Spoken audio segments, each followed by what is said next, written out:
Welcome back to Ultimate Trader. Got a request for the Euro USD pair. So we're going to take a look at that. Just before we get into it, I wanted to mention our new course that we have available. It's very inexpensive. It's available through our Patreon. It's how to identify key levels on any time frame for Forex, and it applies to other things, stocks, whatever you're trading. So check that out. I'll leave a link in the description below. It's very inexpensive. We have a goal of reaching 10,000 traders, teaching them the correct methods, not the stuff that you see 99% of the time on YouTube or other platforms. So check that out. So just getting into the Euro here. You know, this is a weekly. The request I got, the trader didn't say whether he's a swing trader or a day trader, so we're going to get into both. So this is a weekly chart, like I said. You know, what I would say about this type of chart, we're going to go into the daily as well, and even, 15-minute charts, and we're going to identify some levels that way too. But the first thing that stands out to me is this whole area here. And what it's sort of showing me is this is a breakdown of these of this whole area, which is usually a very bearish signal. And again, this is weekly, so each bar is a week, of course. What this does show, though, is that the market was able to reject this breakdown, at least partially. So just getting back above this 116.50 area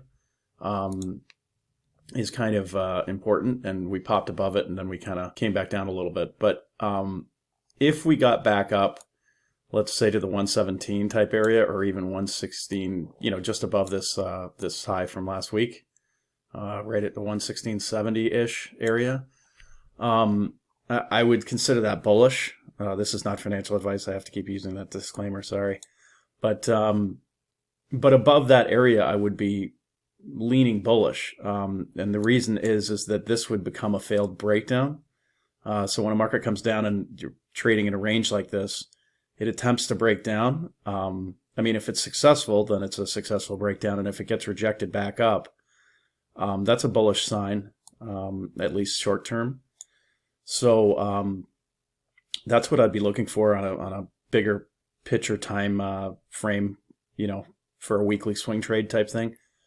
So I'd be bullish, and I would, if we got back up to this area, then you might want to take some off. You might want to just play defense with the trade, and of course above this, then we're most likely to revisit up here at the 122-ish area. I know these are wide ranges, but this is a weekly chart, so it's unavoidable. You have to tailor the range size to the time frame you're looking at. So if we go into the daily, this is that area, so you can see it a little more granular here. It's right around this. If you got back to this 117 area, any sort of pullback, if you're bullish and you're looking to get long, that's where I would personally do it. Because that would indicate that this is a failed breakdown, like I said, this whole area. So you can even see as we broke down, we got a retracement. We tried to go down again. And then right here, we got this bar, this big day back up. That's pretty bullish to me when you're in the middle of a breakdown, and then you get this massive bar back up. So and then we're kind of hovering around this area. So, a little bit higher, and I would turn bullish on the short term for the Euro. And the target would be up here. And if you're seeing lots of bullishness, I either scale out some here and then hold for this, or just, watch the price action as much as possible. So that's on the daily. And of course, you want to watch to see if it sells off again and below the lows here at the 115.22 type area. You'd really want to be careful on longs because there's not a lot of support if you look over here.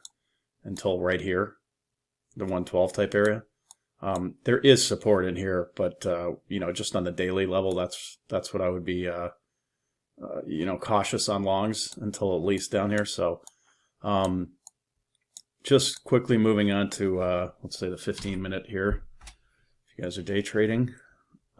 So the areas look a little bit different, of course, because we're not looking at the weekly anymore. So if you're day trading, you know, this certainly is an area that I'd want to pay attention to, of course, right? And you know, if you're holding a long, you'd want to probably scale out of some here. And you could even look to take a short up at this area. And until we get a breakout of this whole range, you know, I'd be somewhat kind of neutral on it. Because remember, this is where you need to get to for the bigger picture, the weekly and the daily that I was just showing you, to become kind of more bullish. So that's sort of the concept. You want to take it step by step, and you know, if something has to break for it to become bullish, and I would say this is that area. So, and in between this support level down here and this resistance, I'd be somewhat neutral. Because remember, this is a 15-minute we're looking at now, because in case you're day trading it, you know, so there's not a ton of support in this area, so you might want to even use that as the more important area of support, and then just be cautious on longs if you're up here. Outside of that, hopefully this helped. And check out our Patreon course. Like I said, you don't have to remain a member. You just pay the one-time fee. I think it's $42 right now. You'll get some really good instruction, at least in our opinion, of course. We've been trading for over 25 years, so we're fairly confident you should benefit from that training. And you can just unsubscribe from Patreon afterwards if you don't want to stay with us, but we hope you do. And we'll catch you in the next one.